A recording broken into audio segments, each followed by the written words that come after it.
why did you decide to write the book?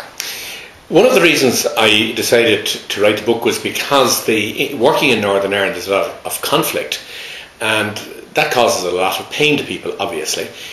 But one of the questions people then get asked is, have they forgiven the people who hurt them? And some have, and others haven't. But for those who haven't, actually that question gives them a burden of guilt. So I wanted to look at that issue of guilt and say, well, why is it that especially people of faith will suffer more from guilt than people maybe who don't have faith? And is the faith actually being a burden to them? The other issues, though, that came up for me were, what do we mean by forgiving? And that was an important issue which I also explored in the book.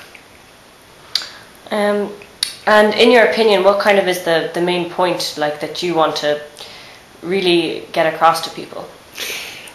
I think one point that came up for me was when I asked some friends of mine, could they forgive? And I mentioned a specific character who had done something appalling. And their immediate reaction was absolutely not, and they were furious. But actually, as we explored it, it turned out that they were afraid that if they forgave this person, that would mean the person would not be punished, or that in some way he'd be let off the hook, or it would minimise what he had done. And that made me think about the question, well, what do we mean when we say we forgive? And I don't think it involves any of those things.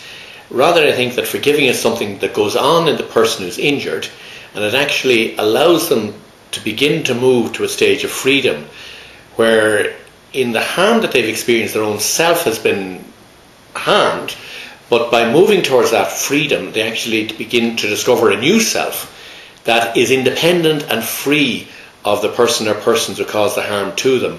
And I think that can be very helpful for people.